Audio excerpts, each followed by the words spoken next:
Hi, I'm Julianne Carter, a chemical engineer, a mother of twins, and the woman who built a tech company from a borrowed garage after my husband left me while I was 7 months pregnant. Someone once told me, motherhood will make you less interesting. But in that moment, my hands clutching divorce papers, contractions starting too soon, I made a choice. I wouldn't break. I wouldn't just survive. I would rise and build an empire from ashes. Before I share this journey filled with heartbreak and triumph, let me know where you're watching from in the comments. And if you've ever fought through hardship for your family, hit that like button and subscribe. Trust me, you won't want to miss what happens next. The snow was falling thick and silent outside our Providence mansion when Drake handed me the divorce papers. I remember thinking how clean everything looked through the frost-edged windows. The world wrapped in white, pristine and untouched. Inside, my hands shook as I held the documents, my 7-month pregnant belly pressing against the marble kitchen island.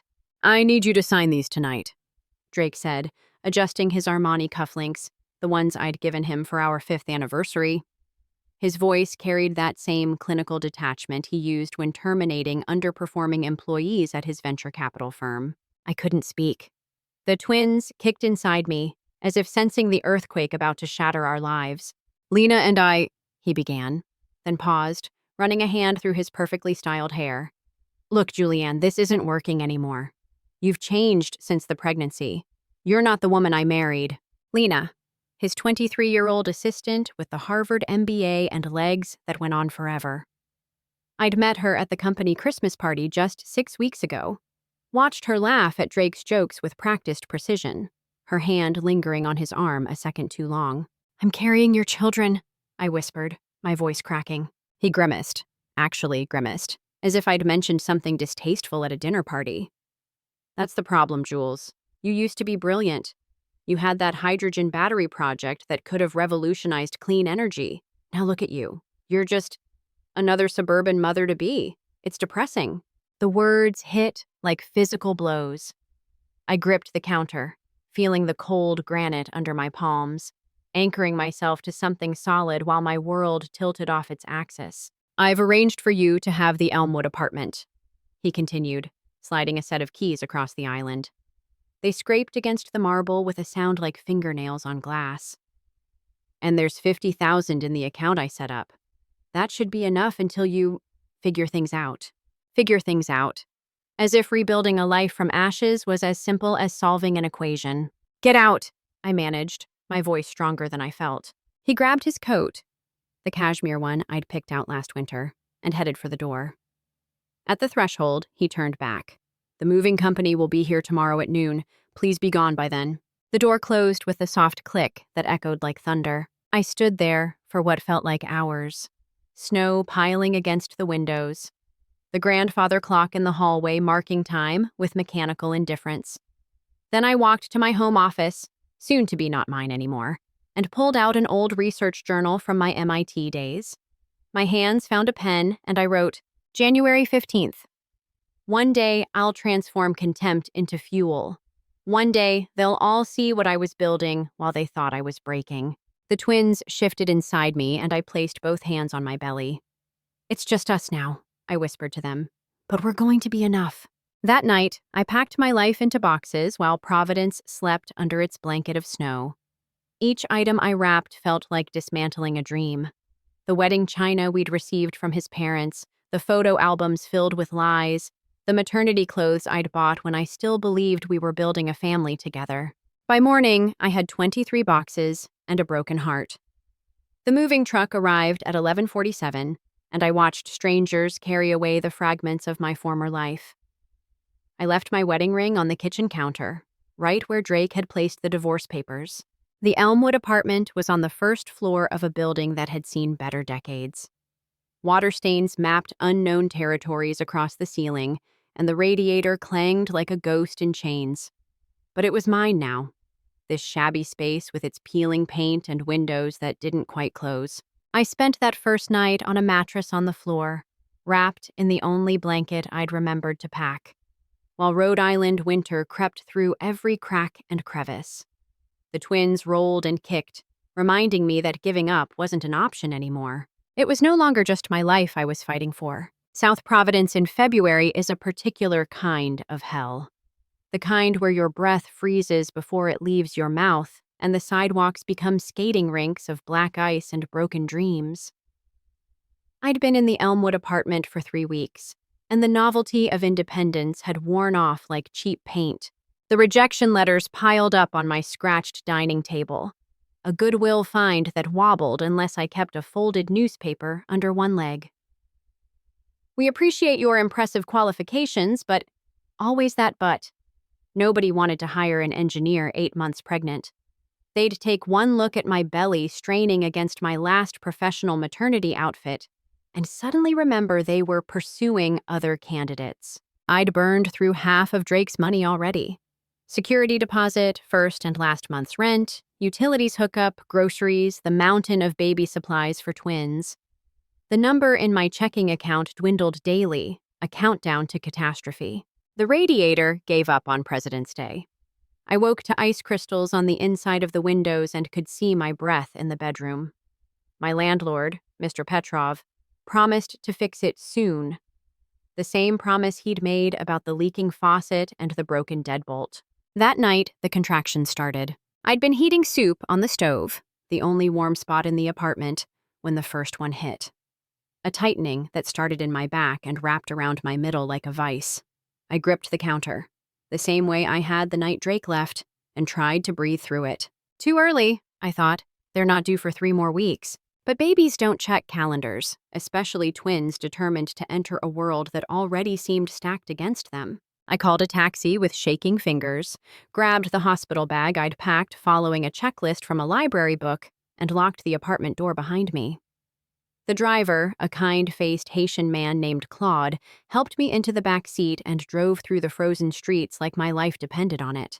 Which, in a way, it did. Rhode Island Hospital's maternity ward was warm and bright, a stark contrast to everything I'd left behind.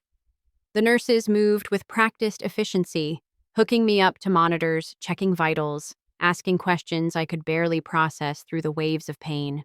"Is anyone coming?" A nurse named Maria asked gently, her hand warm on my shoulder. "Someone we should call." I shook my head, unable to form words around the truth. There's no one left to call. The hours blurred together, pain and pushing, encouragement from strangers, the surreal experience of bringing life into the world while feeling utterly alone. Then, at 11:47 p.m., exactly 12 hours after that moving truck had taken my old life away, I heard the first cry. "It's a girl," Dr. Patterson announced, placing a tiny, perfect human on my chest. 3 minutes later, her sister joined her, Isla and Eden. I'd chosen their names months ago, back when I'd thought their father would be there to meet them. Isla's cry was strong and indignant, a sound of protest at the cold, bright world. But Eden was quiet, and the doctors whisked her away with expressions that made my heart stutter. "Minor heart murmur," Dr. Patterson explained later, after both girls were cleaned and swaddled. "Nothing immediately serious, but she'll need monitoring." I held them both, these impossibly small humans who depended entirely on me, and felt something shift inside my chest. Not healing, not yet, but a fierce, burning determination that cut through the fog of exhaustion and fear. They discharged us 2 days later into a world that seemed even colder than before. Mrs. Delacroix from 2B was waiting by my apartment door when the taxi pulled up. "Heard you had those babies?" she said, her voice carrying a slight Caribbean lilt. She was somewhere north of 70, with silver hair in perfect pin curls and eyes that missed nothing. "Come on now, let me help." She took Eden while I carried Isla, and together we navigated the icy steps. Inside my freezing apartment, she tisked and shook her head. "This won't do," she declared. "You bring those babies to my place tonight. Got proper heat and a pot of soup on the stove." I wanted to protest, to insist I could handle it, but Eden chose that moment to cough. A tiny, frightening sound, and my pride crumbled. That night, warm in Mrs. Delacroix's tidy apartment that smelled of lavender and Scotch bonnet peppers, I wrote in my journal while the twins slept. February 21st. Rock Bottom has a basement, but even in the deepest cold, Some people radiate warmth. Today I learned that accepting help isn't weakness. It's what we do to survive until we can thrive. Mrs. Delacroix appeared in the doorway with a cup of tea. "You know," she said, settling into her recliner, "I taught chemistry for 30 years at Hope High. They told me women couldn't handle the hard sciences. Proved them wrong every damn day." She looked at me over her glasses. "What's your degree in, child?" "Chemical engineering," I admitted, MIT. Her face lit up like Christmas morning. "Well now, isn't that something?" She leaned forward, conspiratorial. "You know, the university library's hiring. Part-time, but it's something. And they've got good journals in the science section. Might keep your mind sharp while you figure out your next move." A spark of something, hope maybe, or just the absence of despair, flickered in my chest. Outside, the Rhode Island winter raged on.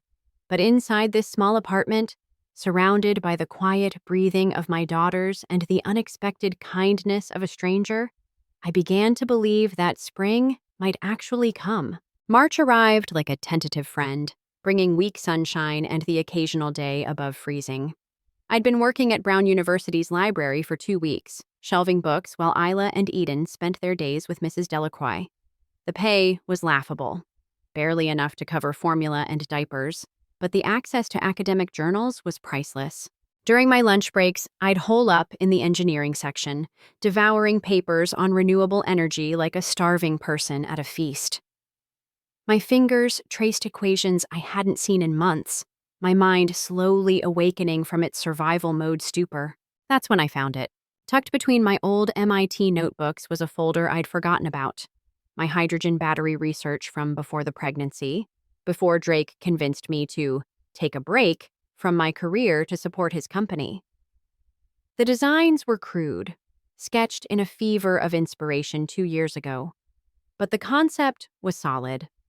A biological battery that used modified algae cells to produce hydrogen more efficiently than traditional electrolysis. Drake had called it cute, impractical, too sci-fi for serious investors. I stared at those sketches until my eyes burned, remembering the woman who'd drawn them. She'd believed she could change the world.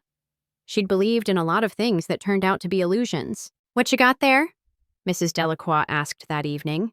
She was teaching Eden to track objects with her eyes, part of the exercises the cardiologist had recommended. I almost brushed it off, but something in her expression stopped me. "Just some old research, from before." She adjusted her glasses and peered at the papers. "I may not understand all this engineering nonsense, but I know the look of something important when I see it." She handed Eden to me and stood with more energy than I'd seen from her. "Come on." She led me to her spare bedroom, which turned out to be a shrine to her late husband, a man who'd apparently been a tinkerer and inventor in his spare time. Boxes of electrical components, soldering equipment, and half-finished projects lined the shelves. "Marcus always said the best ideas come from people who've been told no too many times," she said, running her fingers over a dusty circuit board. "Maybe it's time you started saying yes to yourself."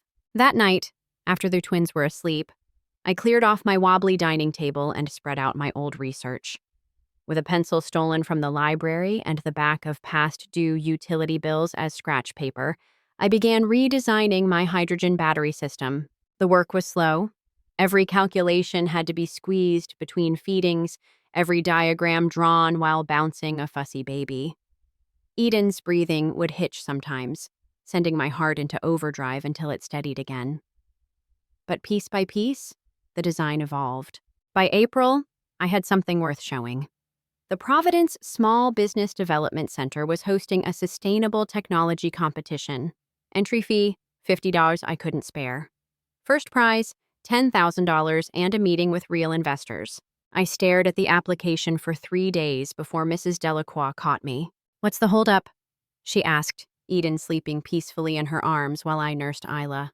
"The entry fee," I admitted. "I need that money for Eden's medication." She snorted. "Child, I've got Social Security and a pension from 30 years of dealing with teenage know-it-alls.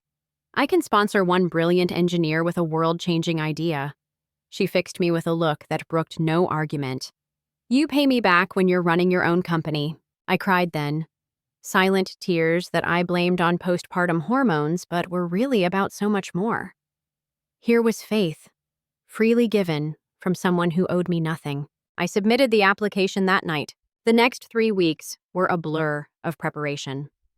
I built a primitive prototype using Marcus's old equipment and components ordered with the credit card I shouldn't have been using.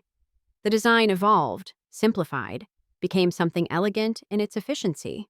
The morning of the competition, I stood in front of my bathroom mirror in the one professional outfit that still fit, thanks to strategic safety pins and sheer determination. Isla had spit up on my shoulder 10 minutes before we needed to leave. Eden's breathing was more labored than usual, probably picking up on my stress. "You've got this," Mrs. Delacroix said, handing me a burp cloth. "Those judges don't know it yet, but they're about to meet the future." The Brown University auditorium was packed with confident young men in startup t-shirts and venture capital logos. They eyed my breast pump bag and diaper-stuffed purse with barely concealed disdain. One actually asked if I was someone's assistant. "No," I said, squaring my shoulders. "I'm the competition." When they called my name, Julianne Carter, Carter Innovations, I walked to that podium like I owned it, like I hadn't spent the morning picking cereal out of my hair, like my entire future wasn't riding on the next 10 minutes. "Imagine," I began, my voice stronger than I felt, "a world where natural disasters don't mean losing power for weeks, where remote medical facilities can operate without diesel generators, where we can store renewable energy in a system that's both biologically sustainable and economically viable." I clicked to my first slide, those sketches from my MIT days, refined and reborn. Traditional hydrogen batteries are expensive, toxic, and inefficient. But what if we could harness modified algae cells to produce hydrogen at 10 times the efficiency using materials that grow themselves? The room had gone quiet. Even the venture capital bros had stopped checking their phones. For 10 minutes, I laid out my vision. The science, the applications, the potential to revolutionize emergency response and off-grid power systems. When I finished, the silence stretched for a heartbeat before applause erupted. I didn't win first place.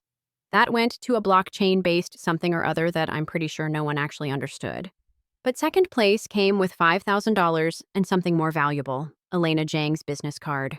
"That was brilliant," she said, her handshake firm and direct. "Really brilliant. We should talk." As I left the auditorium, clutching that oversized check and a handful of business cards, I spotted a familiar figure by the exit. Drake, with Lena on his arm, staring at me like he'd seen a ghost. I walked past without acknowledging them, my head high, the weight of possibility making me lighter with every step. That night, while my daughters slept and Providence settled into spring darkness, I wrote, April 22nd. Today I remembered who I was before I became who I am. Turns out she was in here all along, waiting for her moment to rise. Elena Zhang didn't waste time. 3 days after the competition, she was sitting at my wobbly dining table, drinking tea from my only unchipped mug while Isla gurgled in her bouncer and Eden slept against my chest. "I've been in venture capital for 15 years, she said, her voice carrying the slight accent of someone who'd perfected English as a second language. "I've seen every variation of revolutionary technology you can imagine. But this," she tapped my prototype, "this could actually change things." We talked for 3 hours. She grilled me on scalability, manufacturing costs, patent possibilities. I answered while burping Eden, changing Isla, occasionally breaking to nurse. If it bothered her that I was conducting a business meeting while actively mothering, she didn't show it. "I want to offer you $50,000 in seed funding for 15% equity, she said finally. "But there are conditions." My heart hammered. "What conditions?" "You need a real workspace. You need to file patents. And you need to stop trying to do everything alone." She leaned forward. "Building a company while raising twins isn't heroic. It's a recipe for burnout." She was right, of course. I was running on 3 hours of sleep and determination, held together by coffee and Mrs. Delacroix's soup. "I accept," I said before I could talk myself out of it. Carter Innovations was officially born on May 1st, incorporated in Delaware like all the real startups. I found workspace in an old garage in Pawtucket, 20 minutes north of Providence. The owner, a machinist named Tommy who'd fallen on hard times, gave me a deal in exchange for a small equity stake. "My daughter's an engineer," he said, showing me around the cluttered space. "Works for NASA now. I like betting on smart women." I hired 2 Brown University seniors, Maria, a mechanical engineer who could build anything from spare parts, and James, a chemistry major who understood my hydrogen production process better than I did some days. They worked for equity and the promise of full-time positions after graduation. The days blurred together. Morning feedings, then racing to the garage. 8 hours of building, testing, failing, rebuilding. Racing home for evening feedings, bedtime routines, then back to the computer for patent applications and grant proposals until my eyes crossed. Eden's heart condition worsened in June. The specialist at Hasbro Children's Hospital spoke in percentages and possibilities while I held my baby girl and tried not to shatter. "Surgery is an option," Dr. Chen said gently, "but not until she's stronger, maybe 6 months." 6 months. I did the math. Medical bills, prototype development, living expenses. The numbers didn't add up. They never did. That night, I nearly called Drake. My finger hovered over his contact for a full minute before Mrs. Delacroix knocked on my door. "Brought dinner," she said, bustling in with a casserole dish. She took one look at my face and set the food aside. "Talk." I told her about Eden, about the money, about the crushing weight of trying to build something from nothing while keeping 2 tiny humans alive. "You know what I did when they told me I couldn't teach chemistry because women were too emotional for science?" she asked. "I got mad, and then I got smart. Published papers under my initials, MD Delacroix. Let them assume I was a man until I showed up to conferences and blew their minds." She held Eden while I ate, the baby's breathing slightly easier in her experienced arms. "The point is, child, sometimes the system isn't built for us, so we build our own damn system." Fueled by anger and Mrs. Delacroix's casserole, I went back to work. We refined the hydrogen battery design until it was elegant in its simplicity. Maria suggested applications I hadn't considered: emergency medical equipment, disaster relief housing, remote communication towers. By July, we had a working prototype that could power a small refrigerator for a week on a single charge. The algae cells self-replicated, making the system essentially self-sustaining with minimal maintenance. "This is it," James said, grinning as our test metrics came back positive for the 15th straight trial. "This is actually going to work." Elena visited again in August, bringing 2 more investors. They watched our demonstration, the prototype powering a full emergency medical station setup, with expressions I'd learned to recognize. The look of people seeing money to be made. "We want to fund a Series A round," one said. 2 million, with path to B round if you hit milestones. 2 million. The number felt impossible, like something from another universe where women like me got real chances. But there was a catch. There's always a catch. "We'll need you to bring on an experienced CEO," the other investor said. "Someone with a track record. You'd move to CTO, still involved, but not running daily operations." I thought of every rejection letter, every not quite the right fit, every door that had closed because I'd dared to create life while trying to build something. "No," I said, "I'm the CEO. That's non-negotiable." They exchanged glances. Elena smiled slightly. "Then prove us wrong," the first investor said. "You've got 6 months to show revenue, partnerships, a clear path to profitability. Do that and the CEO question goes away." After they left, I sat in the empty garage, surrounded by the detritus of innovation: circuit boards and beakers, failed prototypes and small victories. Isla and Eden slept in their car seats, unaware their mother had just bet their future on her ability to do the impossible. August 15th. "They want me to prove I can lead? Fine. I've been leading since the day I chose to survive instead of surrender. Time to show them what that looks like at scale." The next morning, I incorporated their challenge into our company mission statement: Carter Innovations, powering the future, one impossible at a time. Mrs. Delacroix had it framed. It still hangs in my office today. September brought 3 miracles disguised as ordinary Tuesday moments. First, the email from the Federal Emergency Management Agency. They'd seen our prototype demonstration video. James had posted it on LinkedIn without telling me, and wanted to discuss pilot programs for disaster relief applications. Second, Eden's breathing improved. Not dramatically, but enough that Dr. Chen smiled during our checkup. Whatever you're doing, keep doing it, she said. Third, I remembered how to laugh. Really laugh. Not the polite social version. Maria had accidentally activated our prototype while standing too close to the hydrogen output valve. The resulting fountain of harmless mist left her looking like she'd been attacked by a very enthusiastic sprinkler system. We laughed until our sides hurt, until Isla joined in with her baby giggles, until even serious Eden cracked what might have been her first smile. "We need that on the company Christmas card," James gasped, still wheezing with laughter. The FEMA meeting was scheduled for October 3rd in Washington, D.C. I'd never pitched to government officials before. The closest I'd come to federal contracts was filling out my own tax returns. "You need a power suit," Mrs. Delacroix declared, eyeing my wardrobe of milk-stained blouses and one good blazer.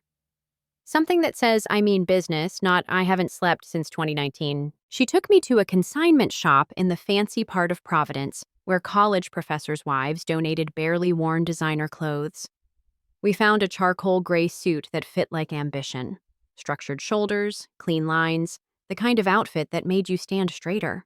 "Now you look like a CEO, she said, adjusting my collar, "even if you don't feel like one yet." The night before the DC trip, Drake called. I stared at his name on my phone screen for 4 rings before answering. "Jules." His voice was different, missing its usual confident edge. "I heard about your company, the FEMA thing." "How did you—" I started, then stopped. Providence was small. The venture capital community was smaller. "I wanted to wish you luck," he said. The words sounded forced, like he was reading from a script he didn't believe. "And to ask, could we meet when you get back? To discuss the girls? Financial support? I should have been—" "No," I cut him off. "We're fine." "Jules, please. Lena and it's not working out like I thought. I made a mistake." I thought of all the nights I'd walked the floor with a screaming baby, exhausted and alone. All the rejection letters. All the moments I'd almost given up but didn't because 2 small humans needed me to be stronger than I felt. "I made mistakes too," I said finally. "I believed you when you said I'd become less interesting as a mother. Turns out I just became more focused on what actually matters." I hung up before he could respond. The FEMA presentation was in a conference room that smelled of government coffee and decades of bureaucracy. 5 officials sat across from me, their expressions neutral as Switzerland. I'd practiced my pitch 100 times, but when the moment came, I threw out the script. 6 months ago, I was a single mother living in an apartment with no heat, trying to keep premature twins alive while my world fell apart, I began. "I tell you this not for sympathy, but for context. Because that experience taught me what really matters in a crisis.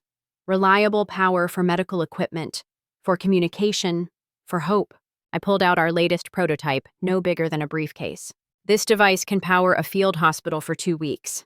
It's biological, so it can be produced locally using materials found in disaster zones. It's scalable, sustainable, and at projected manufacturing costs, cheaper than shipping diesel generators." For the next hour, I fielded questions with the confidence of someone who'd already survived her worst-case scenario. They threw technical challenges, cost concerns, implementation hurdles. I had answers for everything because I'd lived through worse uncertainties. "We'll start with a pilot program," the lead official said finally. 6 units for our rapid response team. If field tests go well, we'll discuss a full contract." 6 units. At our projected price point, that was enough to keep us running for 3 months and hire 2 more engineers. I called Elena from the train home. "We did it," I said, watching the eastern seaboard blur past. "We actually did it." "I never doubted," she said. "Now the real work begins." October flew by in a haze of building, testing, shipping.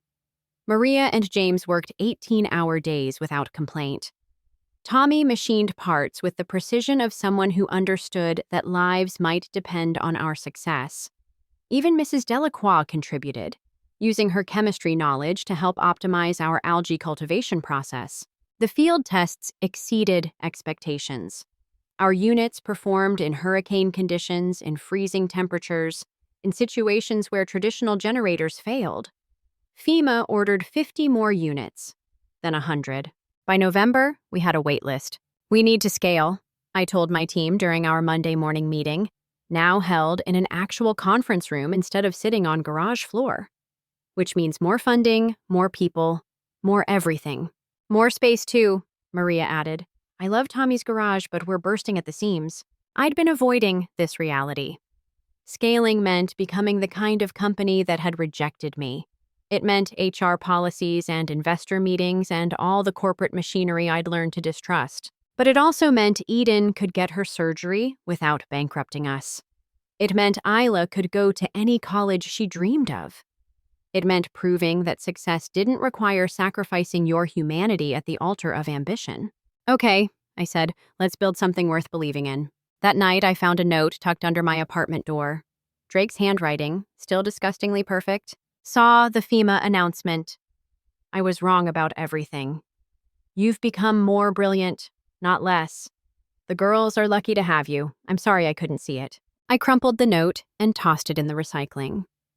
Some bridges, once burned, light the way forward, November 30th. Tomorrow, Carter. Innovations moves into real offices. 15 employees, 2 government contracts, and a Series A term sheet that doesn't require me to give up my vision or my values. Eden's surgery is scheduled for spring. Isla said her first word today. Mama, everything I lost led to everything I found. The math finally works out. December arrived with a blizzard and a bombshell. The Bloomberg article hit while I was reviewing lease agreements for our new facility. Single mother startup revolutionizes emergency power. Carter Innovations valued at $50 million. My phone exploded. Journalists, investors, old MIT classmates who suddenly remembered I existed. Hidden among the chaos was a text from an unknown number. Congratulations on your success. Some of us knew you'd prove them all wrong. Lena. I deleted it without responding. The real shock came during our company holiday party. 15 employees gathered in our new offices, still smelling of fresh paint and possibility. Elena pulled me aside, champagne flute in hand. There's going to be a panel at the Boston Tech Summit next week, she said. They want you as the keynote speaker. The theme is Innovation Through Adversity. I nearly choked on my sparkling cider.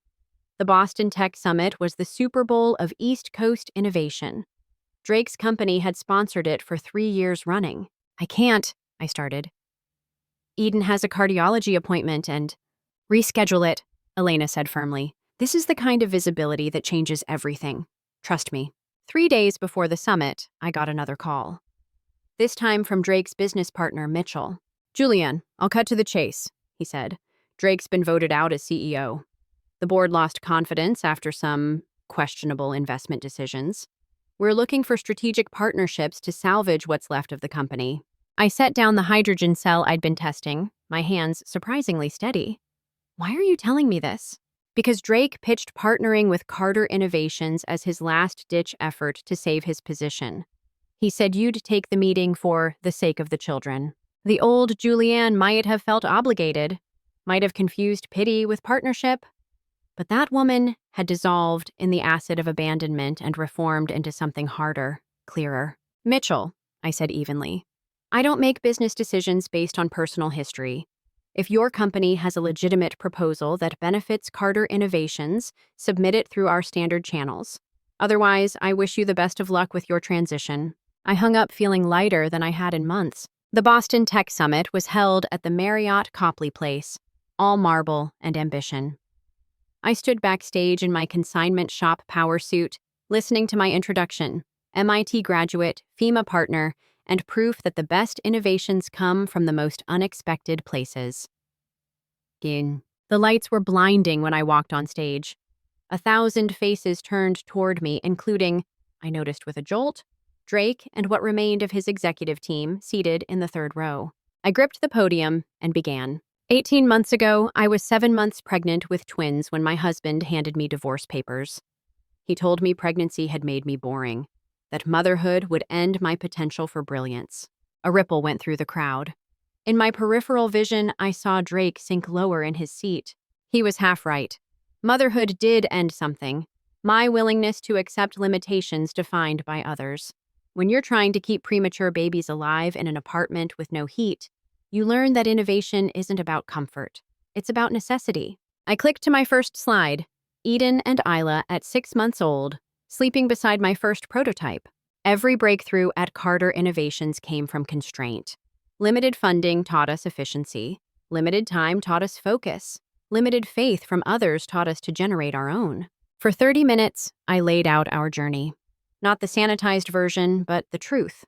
The garage workspace, the credit card debt, the nights I'd coded while pumping breast milk. I named Mrs. Delacroix, Tommy, every person who'd believed when belief was scarce. The venture capital world loves to talk about disruption, I continued. But real disruption doesn't come from privileged positions. It comes from people who have no choice but to build new systems because the old ones have already failed them. I clicked to our latest prototype. Sleek, efficient, ready for mass production. We're told that success requires singular focus, that you can't be a good mother and a good CEO, that innovation requires sacrificing everything else on the altar of ambition. I paused, meeting Drake's eyes for a fraction of a second. I'm here to tell you that's bullshit. The audience erupted. Half applause, half shocked laughter at the profanity from the polished presenter. The future of innovation isn't choosing between family and success. It's recognizing that our greatest challenges birth our greatest solutions. Every mother who's ever solved impossible problems with limited resources is an engineer. Every person who's rebuilt after loss is an entrepreneur. I ended with a photo of our team. Diverse, brilliant, united by purpose rather than pedigree. At Carter Innovations, we don't hire despite personal challenges. We hire because of them. Because people who've navigated real adversity build solutions for the real world. The standing ovation lasted 3 minutes. I stood there, absorbing it. Not for my ego, but for every woman who'd been told her biology made her less capable, not more. Afterwards, the accolades blurred together. Job offers, partnership proposals, interview requests. But the moment that mattered came as I was leaving. Drake stood by the exit, Lena nowhere in sight. He looked smaller, somehow, his perfect suit hanging loose on diminished shoulders. That was, he started, then stopped. You were magnificent. I know, I said simply. Jules, I need you to know. No, I interrupted gently. You don't. We're past needing things from each other, Drake. But if you want to know your daughters, to be part of their lives in a real way, we can discuss that. Through lawyers, with structure. He nodded, defeat and something like relief in his eyes. They're lucky to have you. Yes, I agreed, they are. I walked past him into the Boston winter, where Maria and James waited with the company van. Eden's car seat strapped in beside Isla's, my real life ready to resume. How'd it go, boss? James asked. I thought of the contracts in my briefcase, the investors lined up for meetings, the future sprawling bright and possible before us. Like fire, I said, buckling myself in beside my daughters. We burned it all down and built something better in the ashes. December 18th. Today, I spoke truth in rooms built on comfortable lies. Tomorrow, we start production on units that will save lives. Eden laughs now, really laughs. Isla tries to help with engineering drawings. Success tastes different when you've seasoned it with survival. We're going to light up the world, one impossible solution at a time. January brought lawyers and revelations. Drake's formal request for visitation arrived wrapped in legal language, but I could read the desperation between the lines. His company had folded just after Christmas. Lena had moved on to another executive with deeper pockets and shallower promises. I met him at a neutral location, a coffee shop downtown where the espresso machine's hiss could mask awkward silences. He looked like a photocopy of his former self, faded at the edges. I want to know them, he said without preamble. I want to be their father. They already have everything they need, I replied, wrapping my hands around my mug. But I won't deny them the chance to make their own decisions about you. Supervised visits, once a month. You pay child support based on your actual income, not whatever fiction your lawyers craft. And you tell them the truth when they're old enough to ask why you left. His jaw tightened.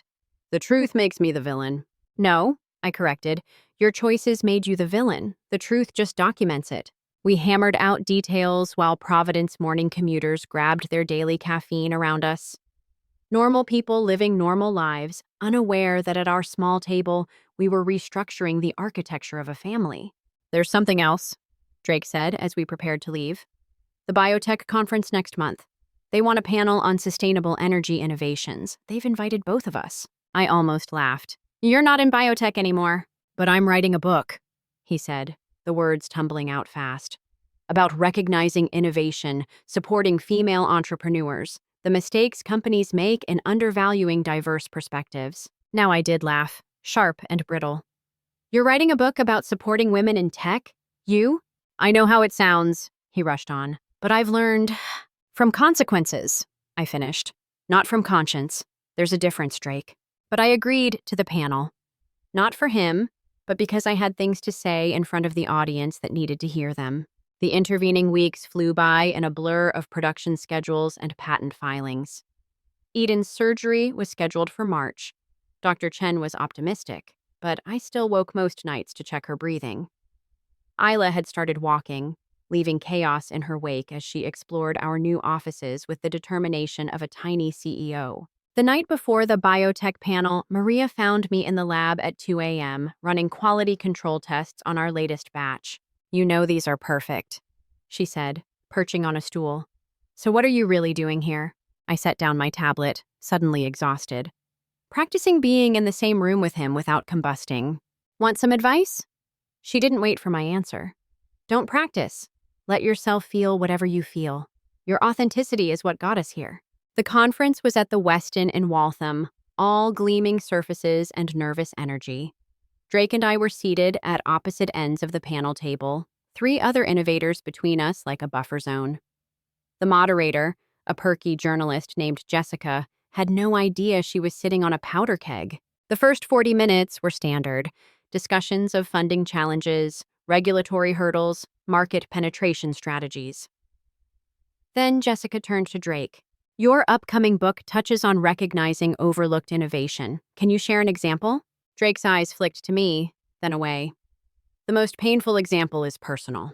My ex-wife developed groundbreaking hydrogen battery technology while pregnant with twins. I didn't just fail to recognize it. I actively discouraged her, viewing her pregnancy as incompatible with innovation. The room went silent. I felt hundreds of eyes pivot between us. That's quite an admission, Jessica managed.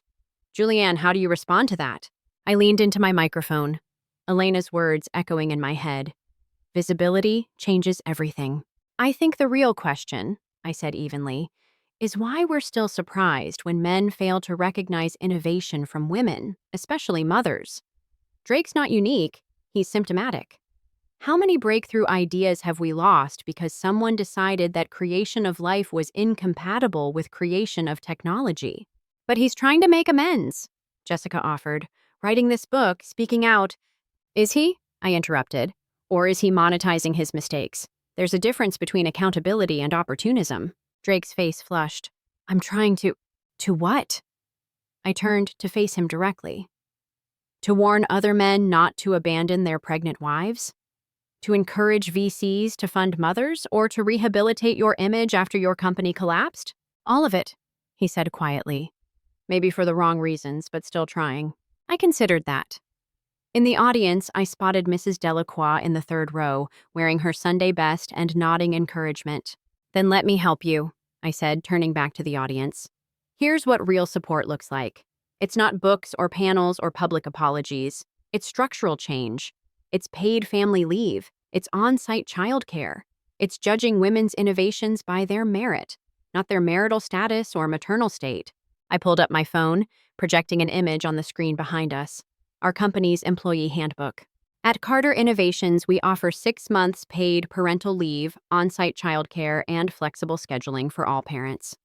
Not because it's nice, but because it's necessary. Because innovation doesn't pause for biology, and neither should careers. The audience erupted in applause.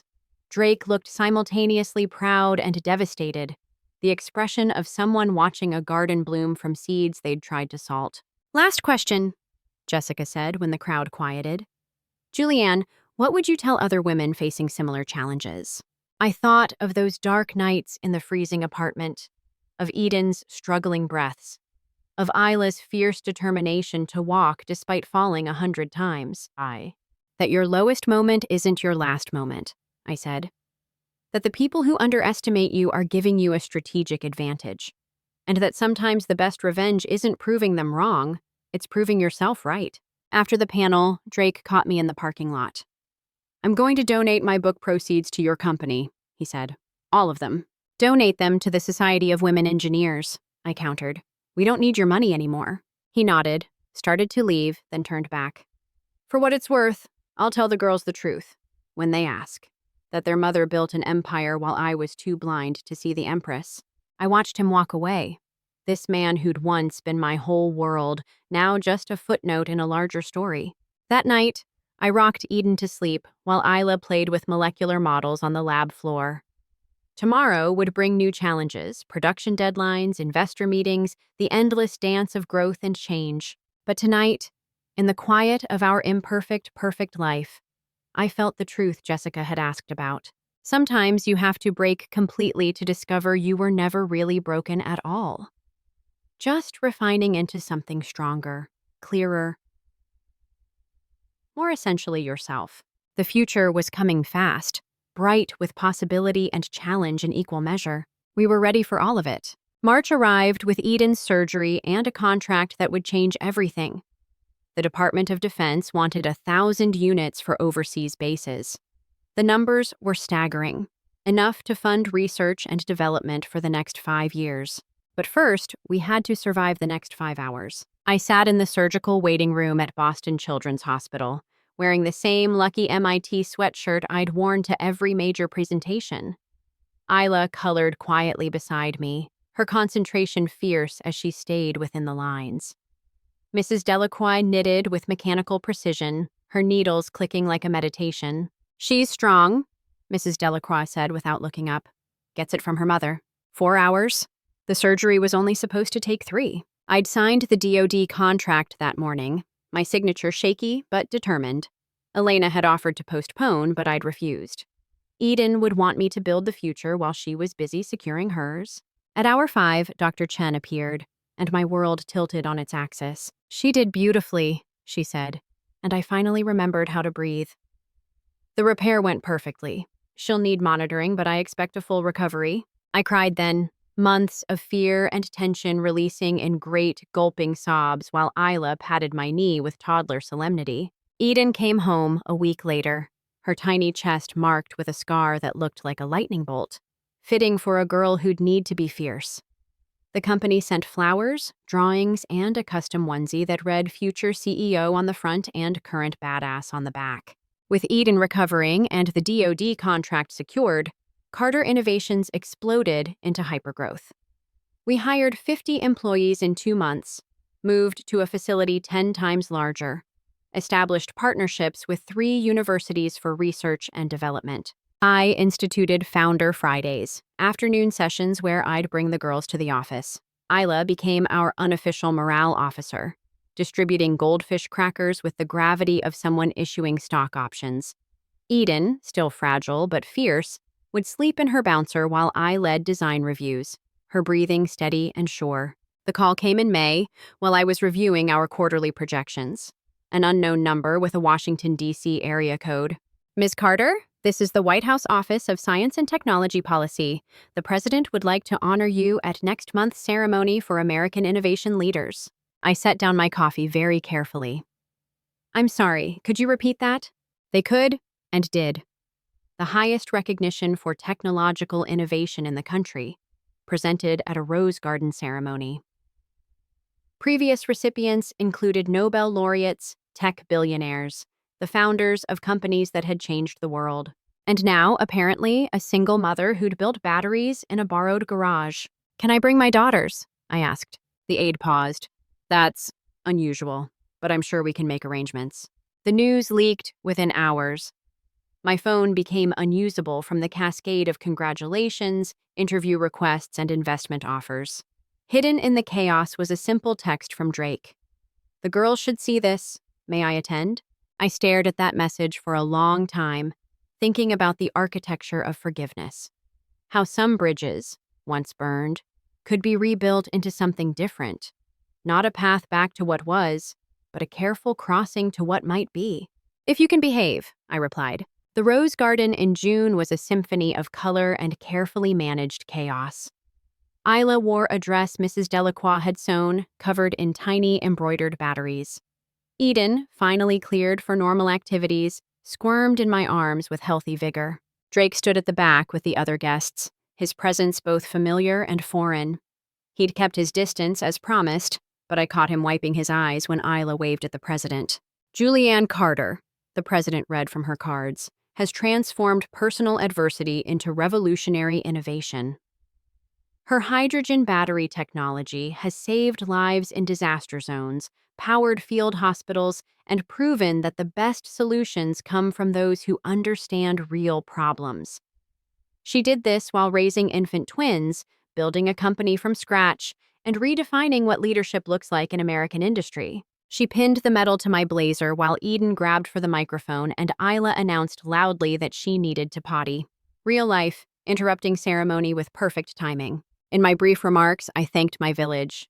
Mrs. Delacroix, Elena, Maria, James, Tommy, every person who'd believed when belief was scarce. I talked about innovation born from necessity, about the power of being underestimated, about building companies that reflect the full scope of human experience. My daughters will grow up in a world where their mother's name is on patents and products that save lives, I concluded. But more importantly, they'll grow up knowing that no circumstance can limit their potential. Only their imagination can do that. The applause was thunderous. Eden, startled, began to cry. I bounced her gently while finishing my remarks because that's what mothers do. We multitask our way through history. Afterwards, in the reception line, Drake approached with careful steps. "I'd like to start a college fund," he said quietly. "For both of them. Not to make up for lost time, but to invest in their future." I studied him. This man who'd once held my whole heart, who'd shattered it so thoroughly I'd had to rebuild it from scratch. "Okay," I said finally, "but they'll know it's from you. No anonymous gifts.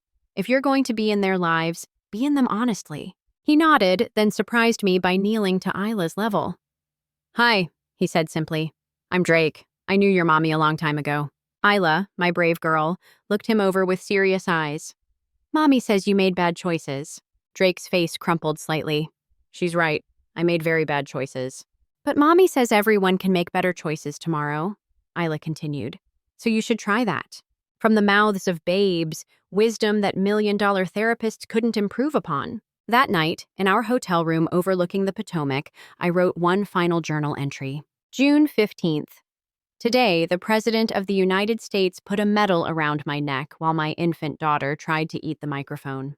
Drake started becoming a father 3 years too late, but perhaps not too late after all. Eden's heart beat strong and sure. Isla dispenses wisdom like goldfish crackers. Carter.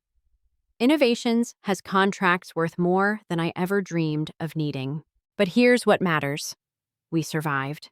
We more than survived. We thrived. Not in spite of being abandoned, but because it taught us to build foundations on bedrock, not on promises.